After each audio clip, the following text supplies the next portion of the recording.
Hey, young lady, how are you? I'm okay. How are you? Good. Huh? Well, it's been like for a week. Today is Wednesday. No, today is Tuesday. I'm Today so is Tuesday, I'm love. so I'm so turned around. I'm just kind of waiting on everyone to come on the board with us. How you like this? Yeah, Good. yeah. But we're going to switch, get everyone come on and get on board. Now, we had a great show on Sunday. We had Ward 3 Odwin Samuel on Sunday. And I must say, it was a great show. It was a good show. We got to hear his platform and what he wanting to do and for the next 2 years. And so we're gonna have guests on our show. Each candidate will be on our podcast, and we want to invite everybody to join us all at Knowledge is Power Podcast Live. Okay. We're we're trying to get as many candidates as we are that we can get on. We're trying to work them in, honey, so that we can Yeah. chat with them and Yes. investigate their ass and see what's going on. That's what I'm talking about. Good. That's what I'm talking So about. I'm looking forward to it. And I know we had a little typo on our thing. Brandon is running for Ward 4. Right. So tonight we have Brandon Johnson, and we're looking forward to that. But let me tell you a little bit about Knowledge is Power because we're super excited about that. And they can find us on what? LinkedIn, Spotify, Yeah, we all over the place. You can find us on Facebook, YouTube, Twitter, Spotify, iHeartRadio, LinkedIn, Apple iTunes, and and Google. Google. Yeah. I'm So excited about that. And yes, Knowledge yeah. is Power Podcast Live is an important platform to share information by educating Southeast Texas African American communities with valuable information on health, education, finances, politics, and business. And we are your one stop shop for everything Southeast Texas, baby. We got you covered, and we are going to have a great show tonight. Yes. So before we bring Brandon Johnson on, again, let me straighten up my little error. He's running for Ward 4. And yeah, Ward 4, that's it. Ward 4 here in Beaumont, Texas, for the May uh, election this year, the 2021. So with that being said, tell us also, LaDonna, about tomorrow night, Wednesday. Every Wednesday for the next couple of Wednesdays, we're going to be presenting the candidates, or I'm presenting the candidates down at Nail Sports Bar and Grill. That's 2820 Washington Boulevard. Tomorrow night, we're going to have AJ Turner and Stacy Lewis, and that's from 6:30 to 8:30 p.m. And we're going to meet and greet. Social distance is required, and please wear your mask. We're looking forward to that. And then the following week, we're going to have Miles Haynes. So we're looking forward to it. We're excited. All right. Hey, guys, we'll be right back with our special guest, Brandon Johnson, right after this.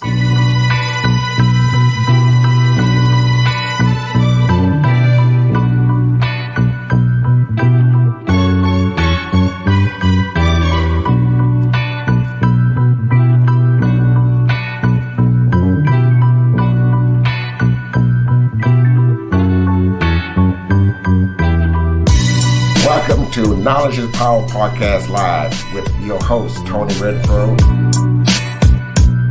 and my co-hosts, LaDonna Sherwood and Francis Larkins. Knowledge is Power Podcast Live starts now.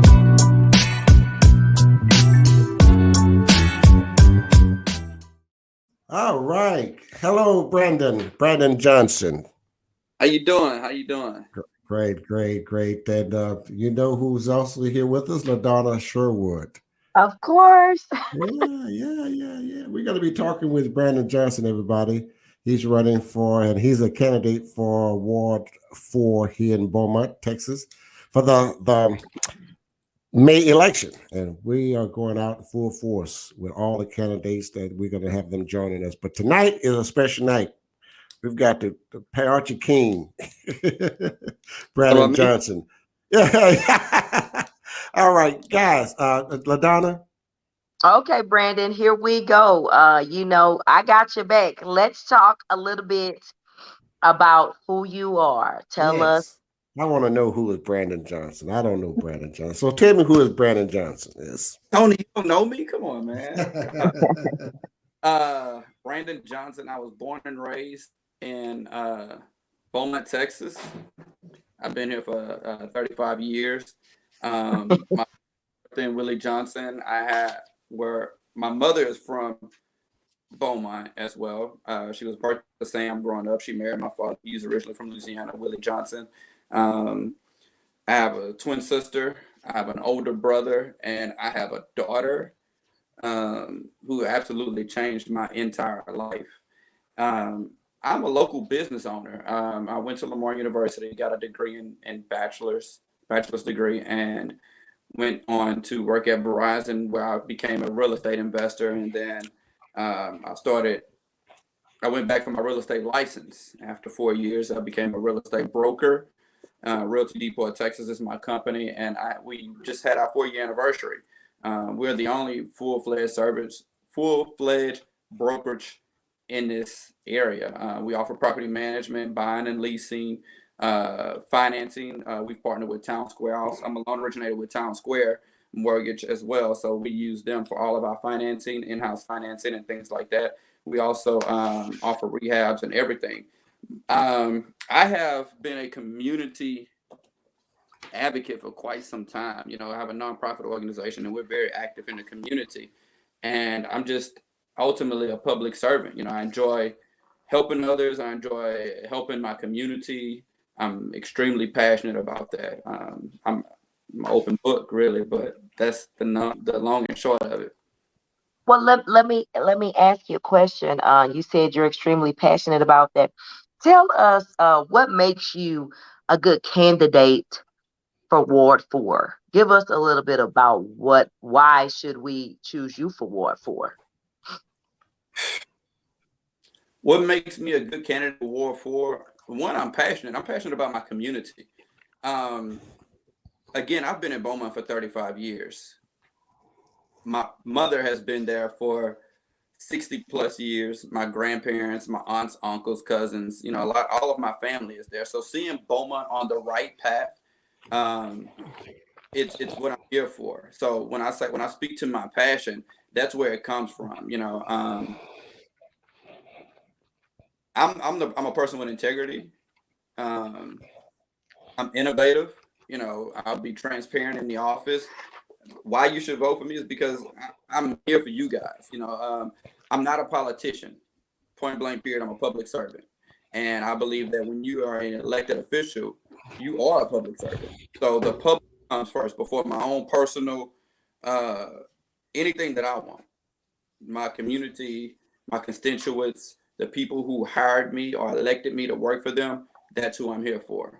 And I want to serve you guys to the best of my ability. Again, if you look at the things that my nonprofit has done in the community, from Easter egg hunts to back to school drives to feeding families from the holidays, bringing toys to Virginia Manor, Washington Manor, Sunlight Manor, things like that over Christmases.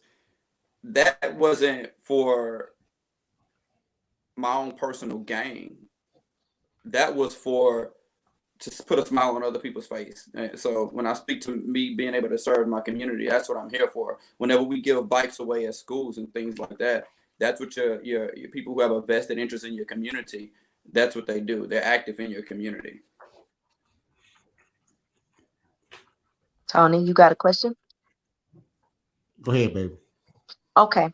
So I heard you say a little bit about your passion and how you're not a politician.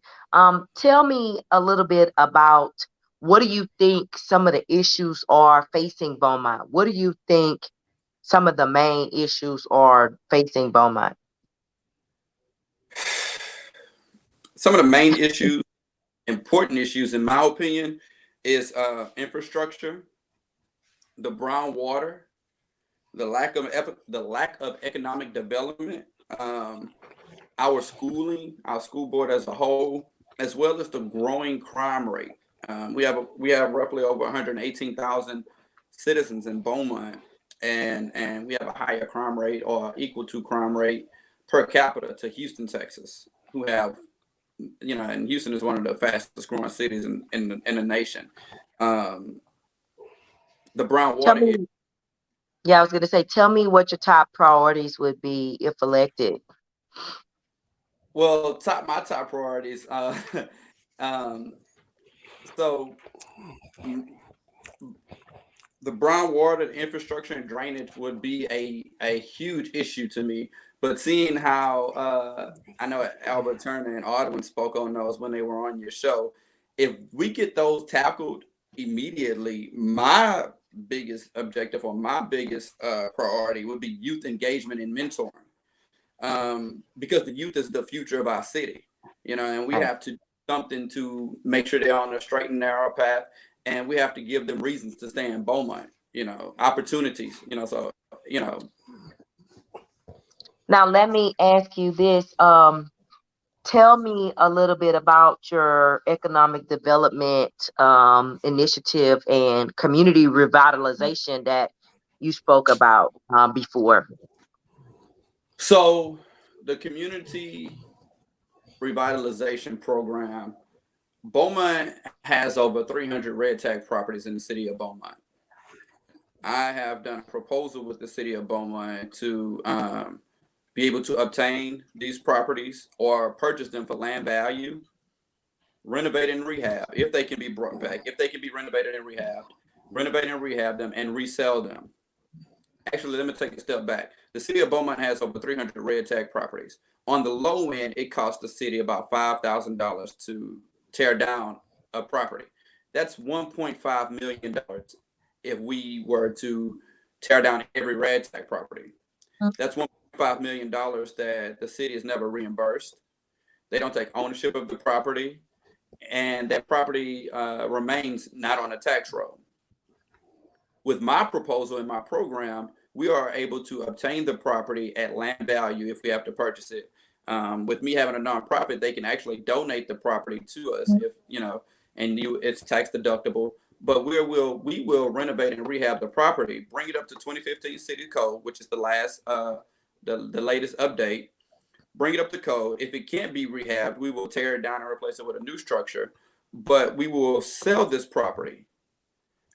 What that does for the city, it gets that property back on the tax roll.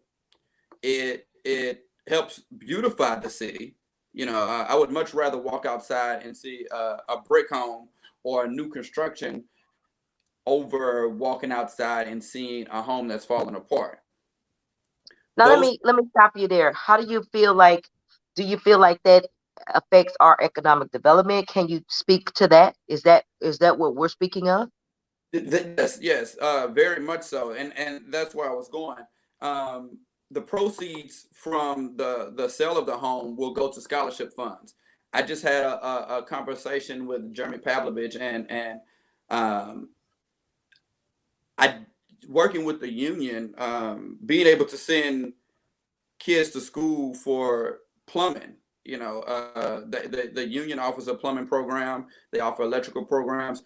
We can the proceeds from the scholarship fund will fund kids from single parent household, things like that, for these trades or these crafts, these skilled craftsmen, and you're keeping people in Beaumont. Give you an example. If you go to the plumbing program, my scholarship program will pay for that, and you'll make money while you're actually paid while you're learning. So you're not just going wasting time or money, you're actually gaining an hourly rate while you're learning. 18 years old, you could be making $25 an hour. And the following year, it goes up, I believe, $2 an hour. That's awesome for a kid who never thought they would leave a poverty-stricken area. Also, what that does is that property is back on the tax roll, so now you're generating revenue for the city. And as far as economic development, nobody wants to invest in a blighted neighborhood. Nobody wants to invest in a blighted neighborhood. We have 2 Chick-fil-A's in Beaumont. Three Chick-fil-A's in Beaumont. 2 of them are on Dowling Road, and 1 of them is in Central Beaumont on College Street.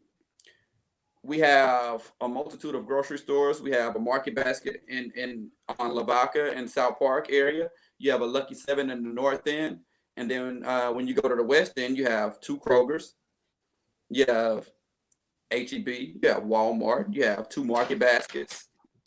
So nobody wants to bring any real business or any vital businesses to a blighted neighborhood or a poverty-stricken area. And I'm not saying Ward 4 is a poverty-stricken area, but when you walk the streets and you see houses falling down,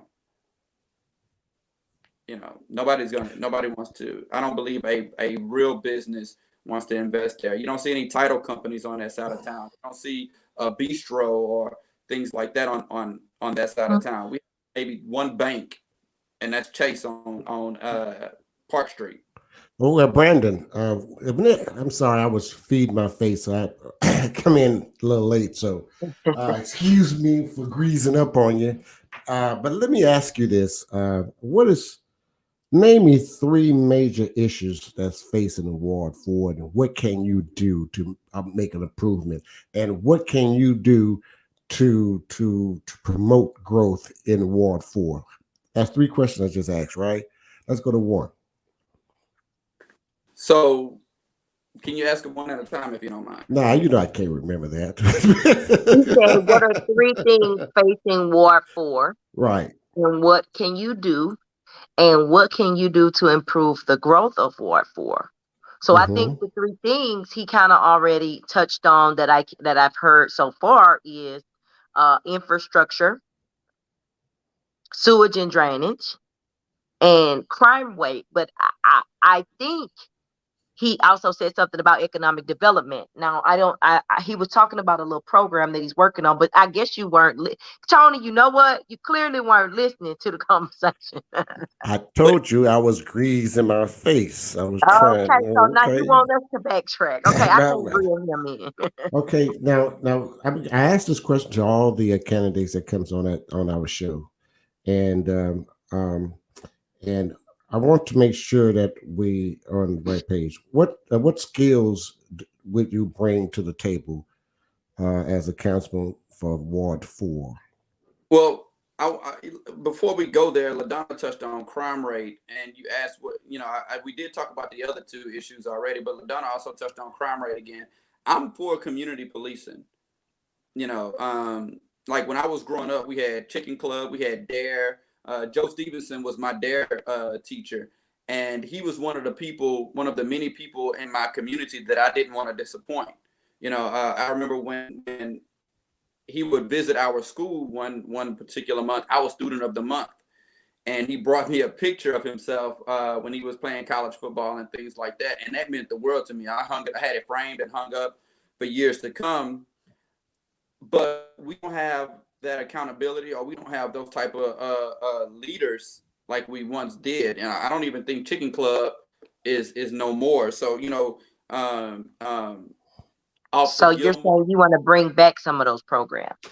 I'm going to bring back some of those programs because kind of give you an example. When I was growing up as a kid, my parents was the source of authority. What they said goes. And when you're out and about, the police are the source of authority. What they say go to, to a certain degree, whether right or wrong.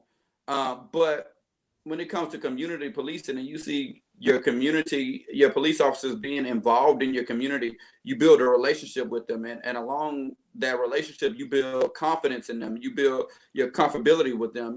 I remember I was younger, police officers used to come to our areas, and they bring their dog, and they would throw footballs with the dog, and the dog would go get it and bring it back. We thought that was amazing as kids. Even Officer Gilmore, who's been very active in our community, growing up. So things like that, I'm all for that if it's going to make our community safer and better.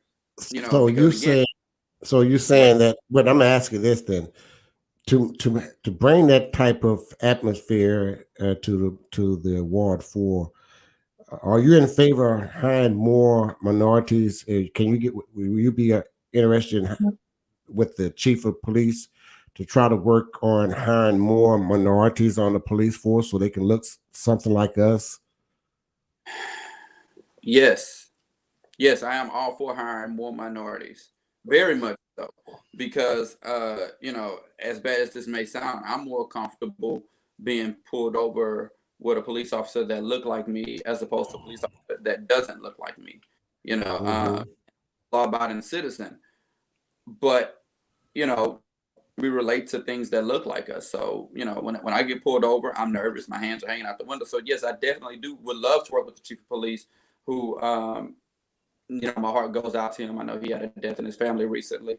But I would love to work with the chief of police to make sure that, you know, minority police officers are given a fair chance, as well as working with my community to let them know that becoming a police is very important, you know, because we complain about systematic racism. Well, you can't change the system from the outside.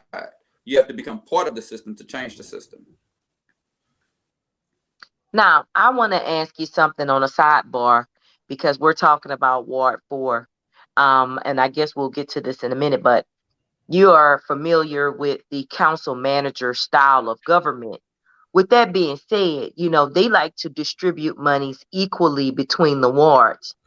I've been getting everybody's opinion on this dog park. So But come hold on, let's go talk about this dog park, honey. on. Let me say this, and I want to answer Tony's other question before we go to the dog park. Thank you. Equally does always equate to equitably. Right. So when you're distributing money, if you get $1 million and all 4 wards get $250,000, Ward 1 and 2 might just need maintenance. Right. But 3 and 4 might need a complete rehab. So again, equal doesn't always equate to equitable. If I have a twin sister, she was super smart in school. You know, she's a nurse. I'm just a salesman. If I needed extra tutoring and she got it on the first read, I need more time. Well, right now, Ward 3 and Ward 4 are those students, or is that child that needs more TLC. They're not my sister who got it on the first try, you know. But I'm gonna come back. I'm gonna answer Tony's question. He asked what I want to say he asked me what skills do I bring? Yeah, he did. Brother Tony, I mean community leadership. You know what? Before you answer that question, let me tag it and ask you this question in a better way so that we can it flow a little better. Okay. Okay. Let me just ask the skills that you're going to bring and what makes you. There's two other candidates that's running for this position, and my other question. I'm going to add just 2 questions here. And what makes you the better candidate? What do you have that makes you the better candidate? Why would I vote for you? Okay, so the skills that I bring is community leadership. The city of Beaumont is nothing more than a business. They have a budget, they have objectives, they have tasks that they have to accomplish. So I have a business. Like I said, I've owned Realty Depot, Texas for 4 years. So I'm business savvy. I'm hardworking. I'm willing to outwork anybody. I'm honest. I'm very honest, and I'm very transparent, and I'm passionate about seeing Beaumont go down the right path. Um, I'm not paid for either.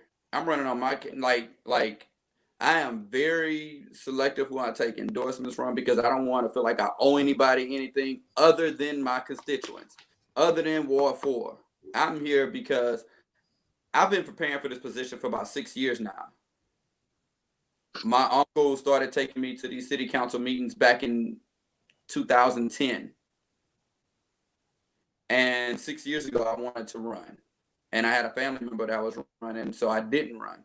But as far as my skill set, I think the fact that I own a business speaks for itself. The fact that my business is still there speaks for itself. The fact that my business is progressing daily speaks for itself.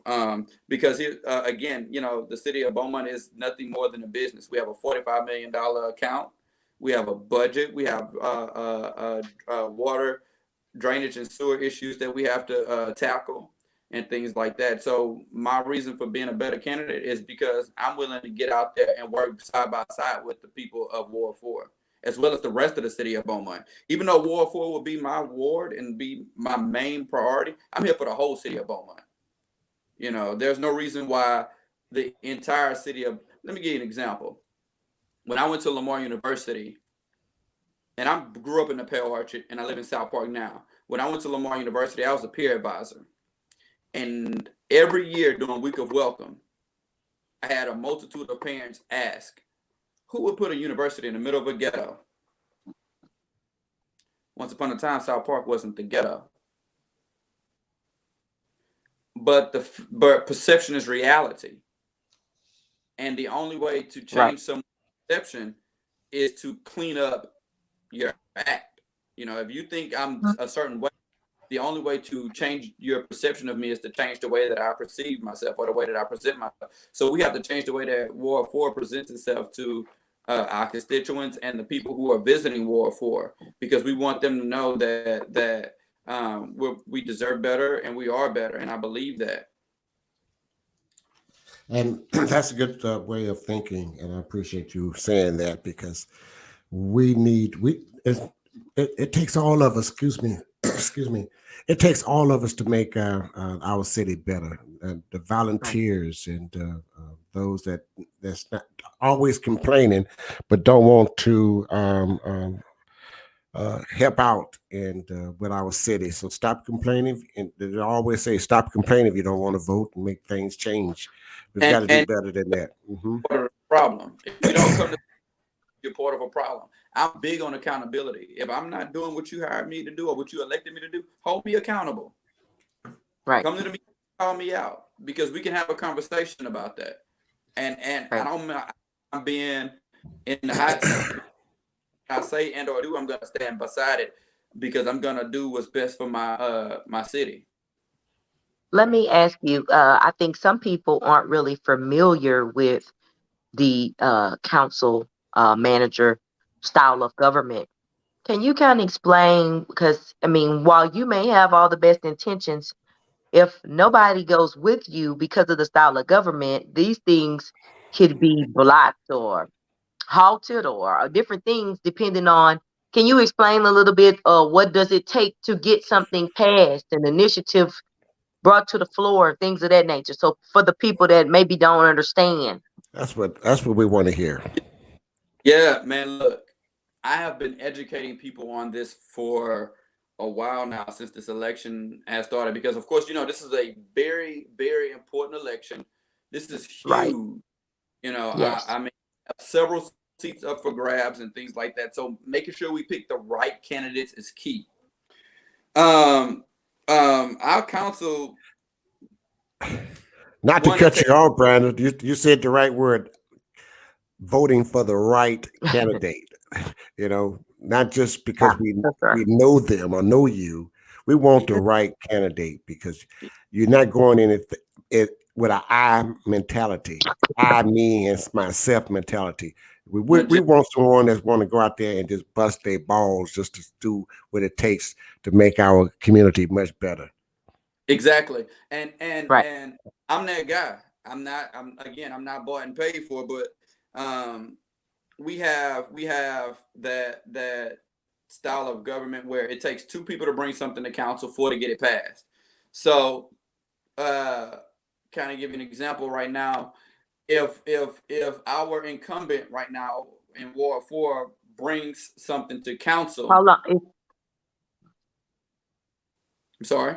I think your connection is bad. I think he's frozen, Tony. No, he's frozen on your end. We can't hear you. I can hear him very clearly. If I'm elected something to council, and I only get and whoever's in Ward 3, or if the mayor sides with me and we bring something to council, it takes 2 to bring it and 4 to get it passed. I need 4 votes. So if the people who hire me or elect me to represent them, I need them to understand that if you want a community hall such as the YMCA or something like that, if you need a community center, if I petition for that and I have another councilman that sides with me, need 2 more votes. So it's 2 to bring something to council, 4 to get it passed. Majority rules. Now the council, we work with a budget. So your council sets the budget, and the city manager administers whatever we set forth. So and anything that we get passed, the city manager also oversees whatever it takes that we brought forth as a whole, as the council. So keep that in mind. Also, I want to talk to anybody who's watching this show. Please, please, please keep that in mind when you're voting. It takes 2 to bring something to council, 4 to get it passed. Okay, well, yeah, that is true, and that's why we need to have a strong outing when we vote, because we need those four votes so that we can make something happen.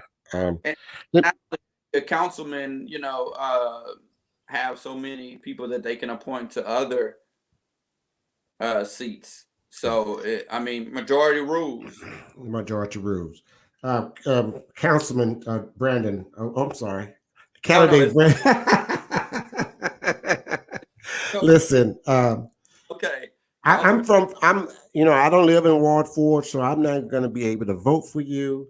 But I have properties in Ward 4. I grew up in Ward 4, and my question is, I work for Ward 4 because everybody in the city, I want to be a blessing to them. So what I'm saying, and what I'm saying here, and I'm going to break it down this way. What can you do as a councilman once you're on as a councilman? You're going to speak it, Can you do to promote growth in the city of Beaumont and grow prosperity for the Ward 4? Fight side by side with my constituents. Let them know that I'm not gonna say when a freeze come, leave them. I don't want to, What you do? You plan on going to Cancun? That's what freeze come, I'll be sitting with you sliding on the ice. I won't be in Cancun. No, fight side by side. Yeah. Educate them on why them attending the city council meetings are important. They have a voice, and again, I'm going to be the voice for them. If you're not happy with your roads, let's talk about it. If you're not happy with the lack of lighting in Ward 4, let's talk about it. That's a huge opportunity in itself, just the lighting. Now, I know city council doesn't have any influence on the lighting also, but they do have influence on the city manager, we can put a proposal together and tell them that, hey, LED lights are a lot more cost effective. They last longer. They're brighter than these orange lights we have up there now. And they're a great deterrence. You're not going to break into a house that's well lit. And also they create a sense of security. I live in Ward 4. I have floodlights on all the sides of my house, just in case, because we like street lights. Now, if you go down Dowling and Folsom, it's lit up like a Christmas tree or like a football stadium at nighttime. I can see everywhere I'm going. So I'm going to fight for that ward. I'm going to fight for Ward 4 because we deserve better. The people in Ward 4 are resilient citizens, and they deserve the best that Beaumont has to offer. We shouldn't flood just when it rains. Emilda was a fluke, but, we have drainage issues just when it rains. My daughter has eczema. Whenever I have brown water, I can't bathe her. And I'm a germaphobe. Cleanliness is next to godliness. I want to bathe her every night. Brandon, yes, and I know, and quite a few other people know that on the city council, there's division. And in that division, there is maybe a culprit there that you have to deal with. I need to know with confidence, how would you handle the adversity that you're going to face with the division that's already set in downtown City Hall Council? So here's the deal, my opinion. I had Coke in here. You're going to be changing my cup to something else. Something a little stronger, Tony, for this question. First and foremost, the city council should present such a front that you can't tell that there's any division. In my opinion. Can you work with them? Are you able to work? How can you work with them? I have had a multitude of jobs and I've worked with a lot of people. Any job you go on, you're gonna have to deal with attitudes, and I believe in praying before I go to work. I believe in praying before I tackle anything. Do I believe I can work with anybody? Yes. But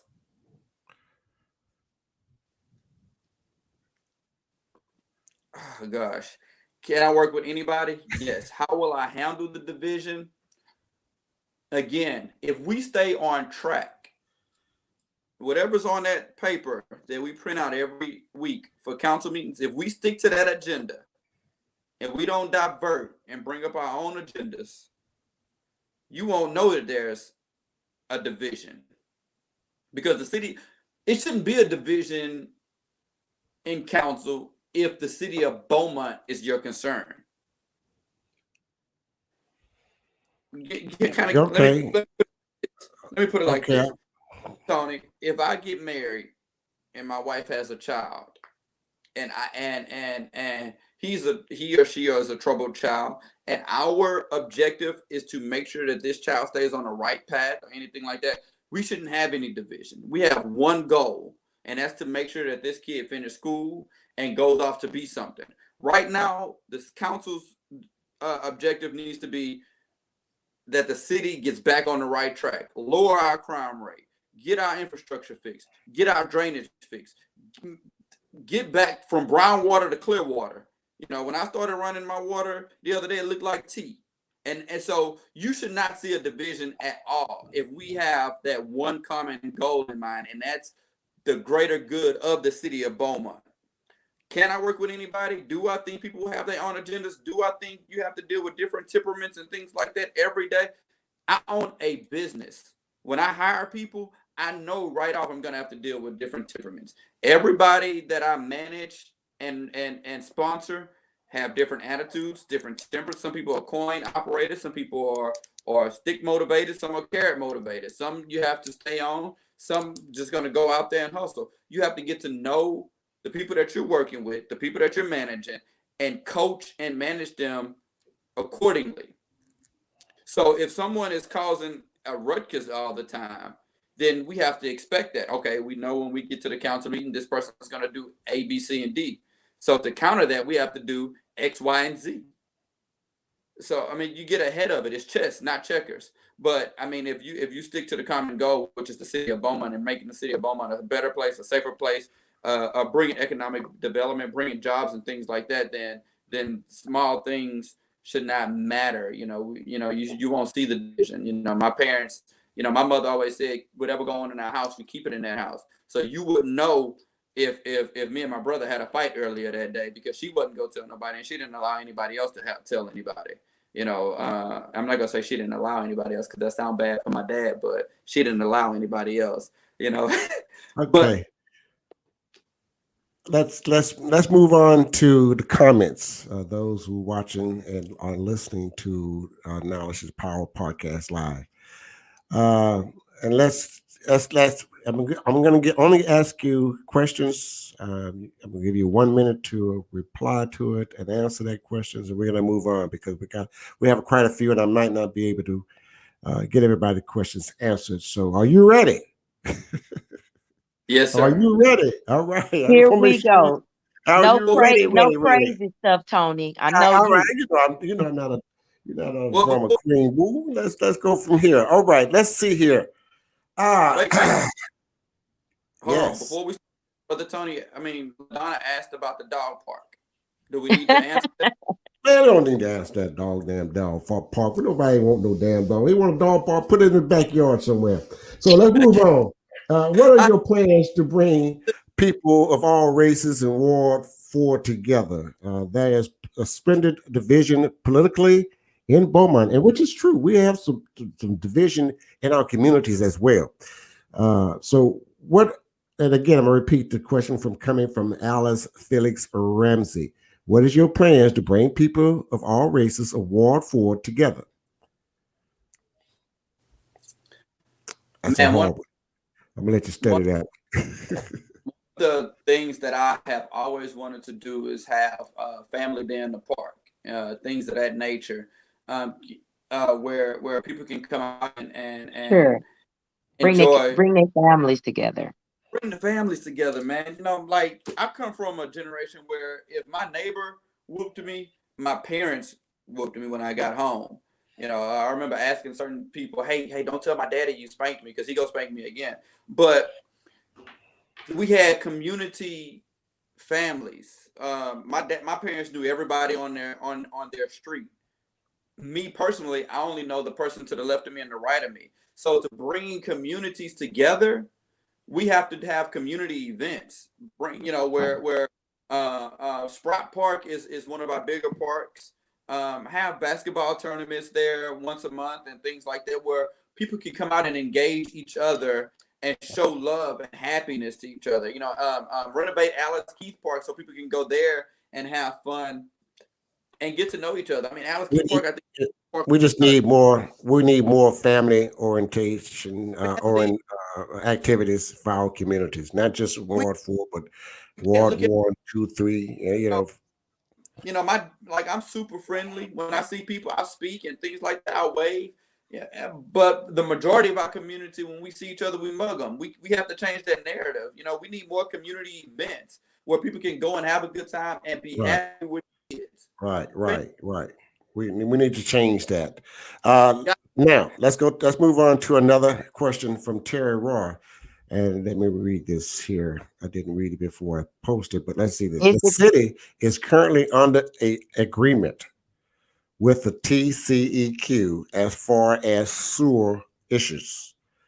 So will you fight to break that agreement to get the ball rolling on sewers issues? That's coming from Terry Roy.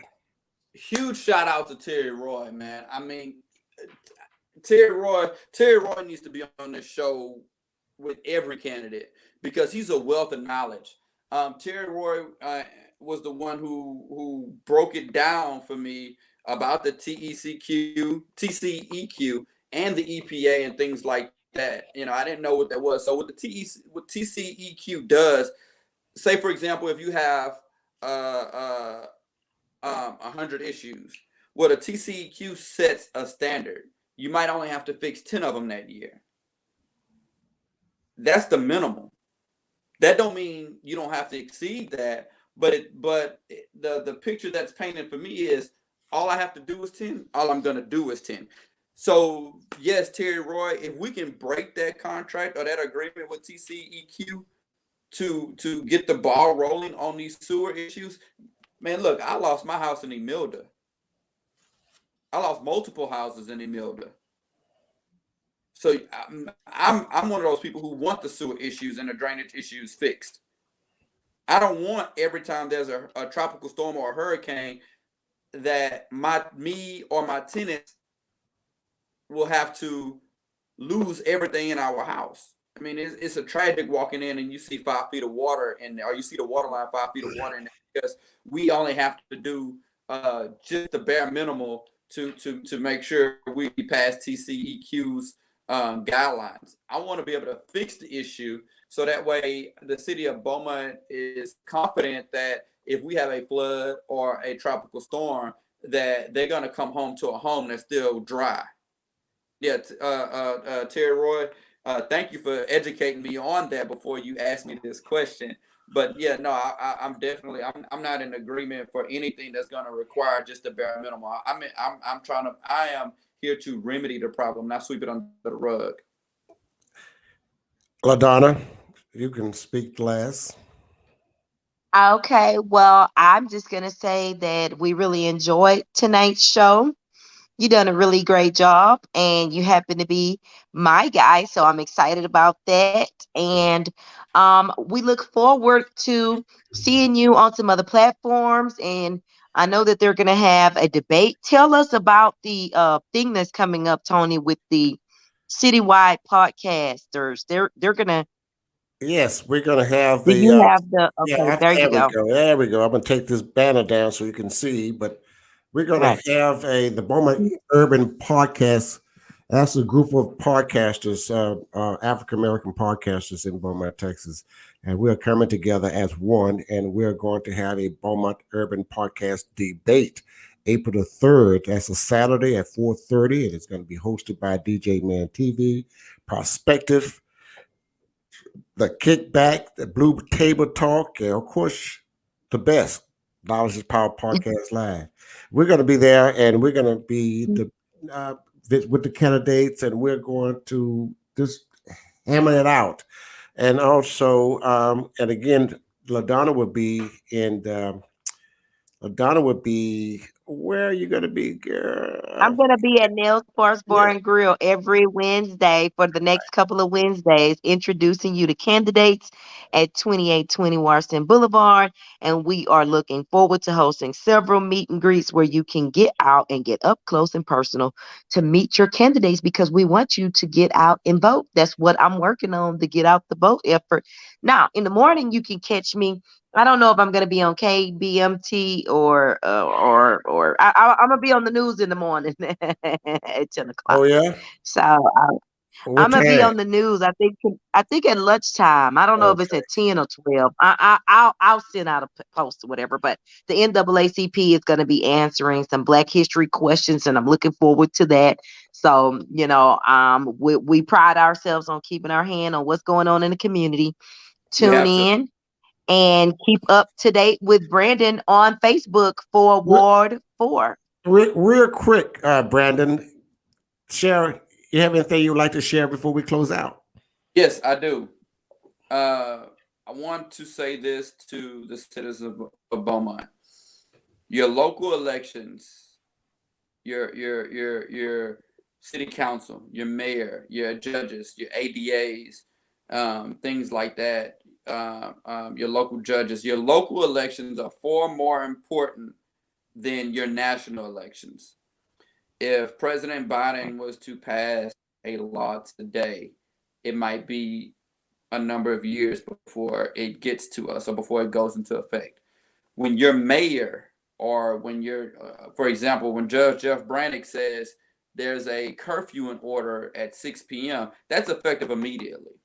When the mayor states you have to wear a mask, or there's a certain dollar amount of fine that goes into effect, that's effective immediately. So whenever you are voting, make sure you vote for people who have your best interests at heart. Your mayor speaks with your governors. Your governors go back to your national elected officials, your Congress, your senators, your president, and things like that. So if you don't have the proper representation locally, you don't have the proper representation when it comes to national. Right. And on top of that, I'm number one on the ballot. I'll be one and done, man. The bottom comes to the top. So Ward 4, we headed to the top, one and done.